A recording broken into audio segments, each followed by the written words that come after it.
de Evangelismo e Ação Social.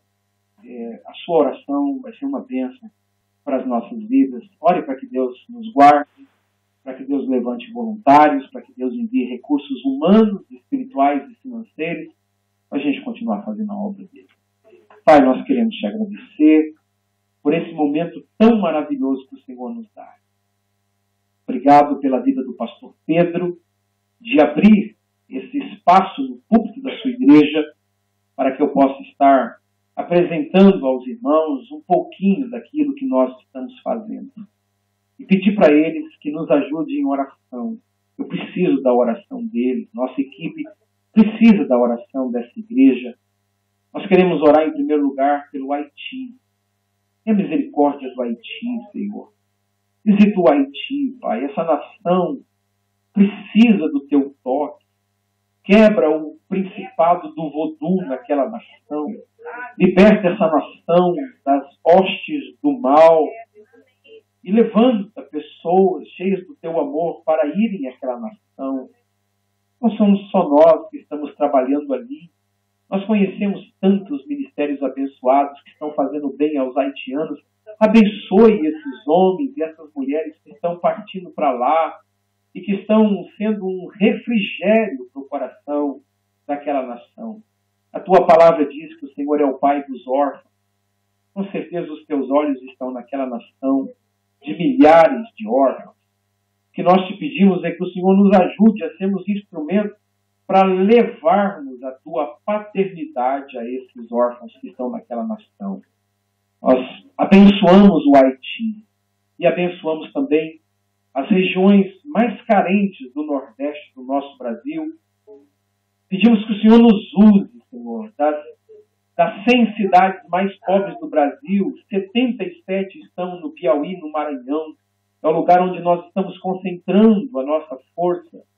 E estamos indo a lugares que poucas pessoas querem ir, mas o Senhor tem levantado gente para estar conosco e nos abençoar, para levarmos a tua palavra. Abençoe o Nordeste do Brasil, Senhor. Abençoa a próxima cruzada agora na Amazônia, que vamos subir por 7 dias aquele rio, com mais de 100 voluntários naquele navio que nós arrumamos.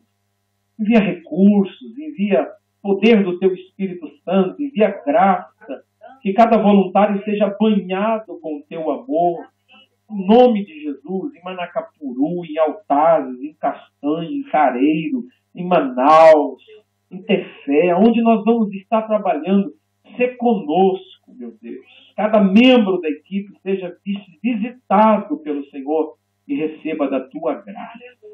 Obrigado. Eu quero, Senhor, pedir que o Senhor sensibilize os membros dessa igreja para se lembrar da gente quando estiverem orando e dizer, Senhor, abençoa o MAN, abençoa o projeto de evangelização do Nordeste, abençoa, meu Deus, em nome de Jesus. Que o Senhor, assim, levante pessoas para serem nossos intercessores. E nessa certeza de que assim o Senhor fará, eu te agradeço em o santo nome de Jesus. Amém e amém, Senhor Jesus. Queridos, vamos à palavra do Senhor. Eu quero convidá-los para vir em Hebreus, o livro da fé, o livro que contém um capítulo inteiro que fala sobre a fé. A palavra Hebreus significa aqueles que cruzam. Hebreus é um nome que Israel herdou quando estavam vivendo no deserto. As nações olhavam e diziam, esses são hebreus. Eles são aqueles que vivem andando, não têm morada certa. Hebreus é aquele que não tem morada certa, é aquele que está sempre em movimento, é aquele que está sempre cruzando. De forma que quando você lê esse livro, não está o nome de livro de judeus e nem livro de israelitas. O nome desse livro é o livro de Hebreus. É o livro de um povo que não tem morada certa. É um livro de um povo que está sempre em movimento. Um livro de um povo que está sempre cruzando. Que é um andarilho e que é um peregrino. Basta você ler comigo o capítulo 11 de Hebreus e você vai ver no versículo de número 13 que todos esses homens morreram na fé sem ter obtido as promessas, vendo-as, porém, de longe, saudando-as e confessando que eram o quê? Eram estrangeiros e eram peregrinos sobre a terra. Essa é a visão de um hebreu. A visão de um hebreu é alguém que não tem aqui residência permanente, não tem aqui morada permanente. Hebreu é o cara que sabe que enquanto está nessa terra ele é um estrangeiro, porque o seu reino não é desse reino. O hebreu é a pessoa que está aqui e sabe que eu sou um peregrino.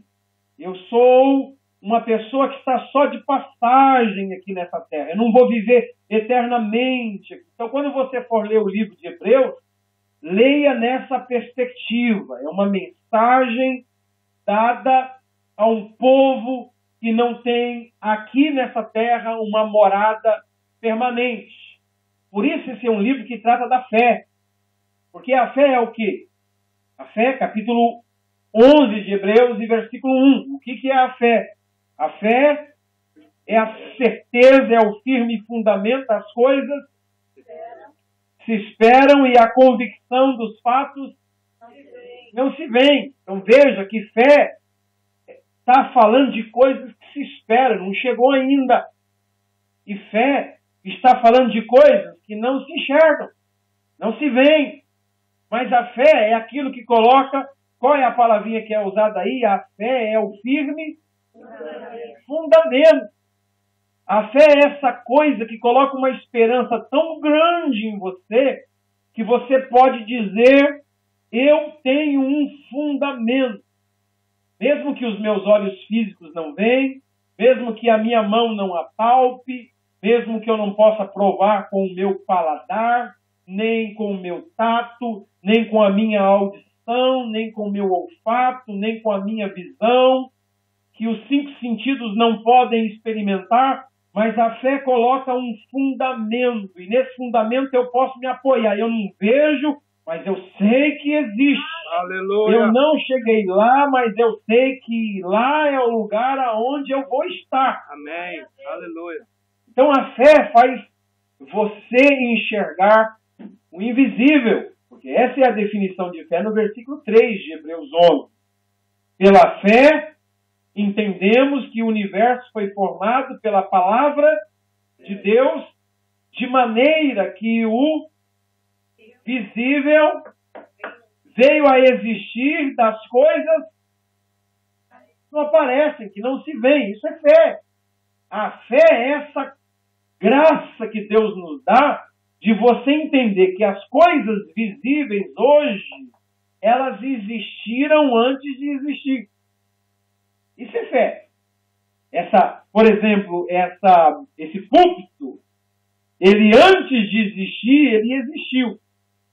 Mas ele existiu sem alguém perceber a sua existência. Alguém um dia viu uma árvore, isso aqui deve ser madeira, é madeira. E ele imaginou na mente dele. Você não viu, o pai não viu, o irmão não viu, o tio não viu, o avô não viu, ninguém viu. Mas ele na mente dele imaginou um púlpito assim. Vai ter desse jeitinho, vai ter esse vão no meio, vai ter essa inclinaçãozinha. De forma que isso que você está vendo aqui é apenas a manifestação de uma visão que o camarada teve na mente dele. Mas através da madeira, ele conseguiu materializar uma visão que só ele conseguia enxergar. Quantos estão me entendendo? Então, quando você pega o versículo 3 de Hebreus 11, de maneira que o visível veio a existir das coisas que não aparecem, parece uma loucura, mas a fé é assim. Você já viu um aro de bicicleta? É aro que fala, né? Se você começar a andar devagarzinho com a bicicleta, os aros atrapalham você enxergar do outro lado. Mas se você começar a pedalar rápido, o aro, o que vai acontecer? Você consegue Atravessar a visão. Enxergar do outro lado. Então a fé é essa coisa. Está ali, existe, o aro está girando. Tem um monte daqueles aros ali e tal, mas você não enxerga, porque está numa velocidade muito rápida e como você consegue enxergar do outro lado. A fé é assim. Os olhos humanos não podem ver, mas a fé consegue enxergar. A fé consegue ver aquilo que ninguém consegue ver, porque Aleluia. está enxergando com os olhos de Deus. Mas quando eu falo de fé, é aquilo que eu comecei a falar para vocês antes de mostrar as fotos, existem muitos tipos de fé. Existe a fé natural, é por isso que você está sentado aí hoje. Existe a fé como dom do Espírito Santo, 1 Coríntios capítulo 12, o dom da fé, que é uma fé sobrenatural que Deus coloca na sua vida, que as coisas acontecem, que você declara, decreta, é uma palavra rema de Deus e o milagre acontece. Existe uma fé de Gálatas 5:22, que é fruto do Espírito, não é dom do Espírito. E essa fé de Gálatas 5:22, ela se manifesta em fidelidade. É o fruto do Espírito que capacita você a ser fiel. Porque tem uma diferença nessas duas palavrinhas gregas, que é a palavra fé, é pistis no grego.